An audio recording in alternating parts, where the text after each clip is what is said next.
avaient un forgeron et ils achetaient des pains de métaux qu'ils faisaient chauffer parce qu'il n'y avait pas la fonderie. Et ils avaient un moule avec des trous.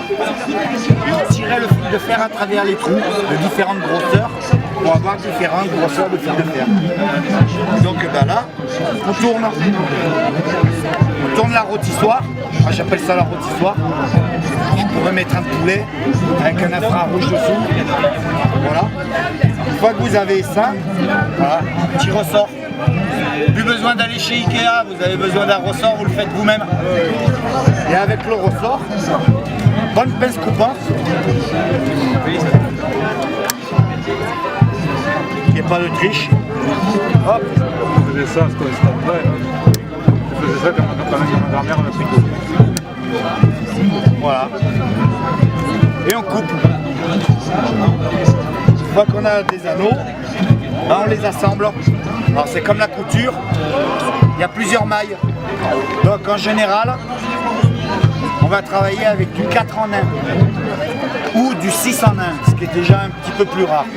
En général, la majeure partie c'est du 4 en 1. 4 en 1, ça veut dire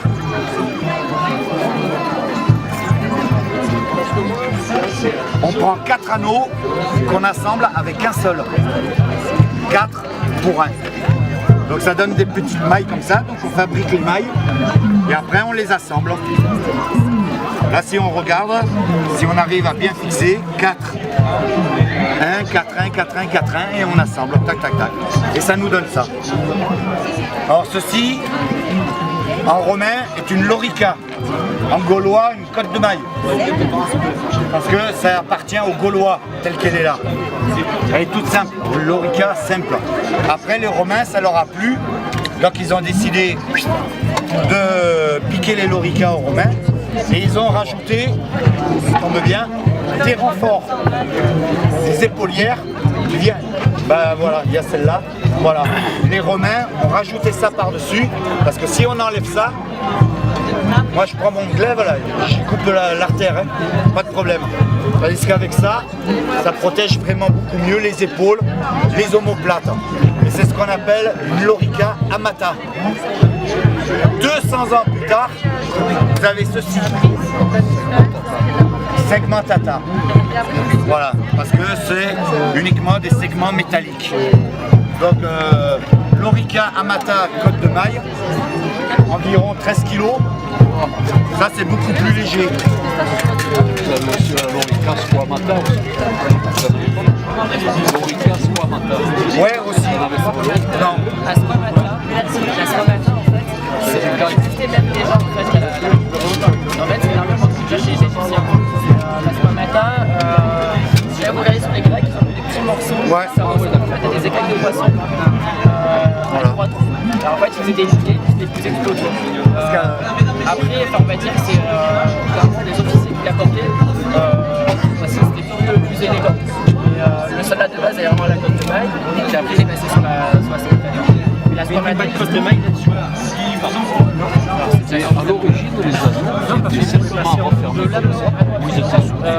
Alors, il y en a qui disent qu'il existait des anneaux soudés. Mais pour l'instant, ça n'a jamais été trouvé. Donc le plus qu'on a trouvé, parce qu'on on travaille uniquement par reconstitution historique, il n'y a rien d'inventé. Hein. On n'est pas à Hollywood. Tout ce que vous voyez là, ce sont des répliques de ce qui existe et qui a été découvert. Hein. Donc des anneaux soudés, on n'a pas retrouvé. Ce qu'on a retrouvé, vous verrez, il y a différentes loricas, comme celle-là, voilà. Alors celle-là c'est pire, c'est encore pire. Parce que celle-là, donc vous avez la lorica, ici on a une lorica avec des anneaux ouverts ronds. Vous avez des loricas amata, anneaux ronds, rivetés. Celle-là, c'est anneaux plats, rivetés. Voilà. Alors le fil de fer, quand il le forme en forge, il l'aplatit. Ils l'aplatissent le fil de fer au lieu de le garder rond. Pour percer le trou. Ils y percent un trou et ils émettent un rivet. Bon là, fallait être riche. Hein. Parce qu'à savoir que les Romains, comme certains militaires de l'époque, que ce soit les Romains ou du temps des Templiers, etc., le militaire achetait son armure. Donc s'il était riche, là il avait besoin d'avoir des sous. Moi je vous le dis. Hein. C'était plus efficace que ça ou... Ah oui, oui. Bah en fait, si vous voyez... C'est ça, si vous recevez une pointe dans la main ici.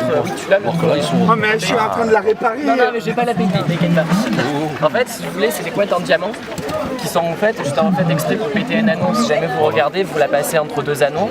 Surtout celui-là. Voilà, surtout celui-là, vous forcez un petit peu l'anneau. Il va s'ouvrir. Parce qu'avec une rivetée... Il s'ouvrira pas. Ah non. Et puis même une flèche sur la rivetée. À mon avis, on n'est pas sûr, mais à mon avis, ils avaient quand même aussi un renfort en cuir rouillé en dessous. C'est pas sûr, on n'a pas encore de vraies traces là-dessus. Mais une flèche déjà ne perce pas. Et on va se prendre un gros coup, mais elle va pas pénétrer. Tandis qu'avec une cotte de maille à Que la protection de cuir dans le Moyen-Âge, c'est reconnu, ça c'est clair. Mais au niveau romain, il y a des doutes. C'est-à-dire qu'il y en a certains qui mettent des hypothèses sur la squamata en cuir bouilli. Donc nous, dans l'ensemble du groupe, généralement, on dit que c'est faux. Parce que bon, le cuir bouilli, oui, ça protège, mais quand même pas assez.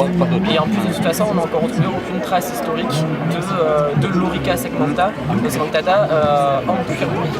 Donc il y a certains qui disent, c'est vrai que quand ils étaient dans les déserts, c'est vrai qu'avoir une armure comme ça, c'est une cote minute. Mais bon, le problème, Même à Pourrières. même à Pourrières, c'est une cote minute. Je vous dis, ce matin, j'étais on n'a pas de trempé, trace moi. archéologique, on ne peut pas les croire, et puis c'est pas une protection suffisante, et on voit pas pourquoi c'est Ah, d'accord. Très bien. Merci bien. Merci. À votre service.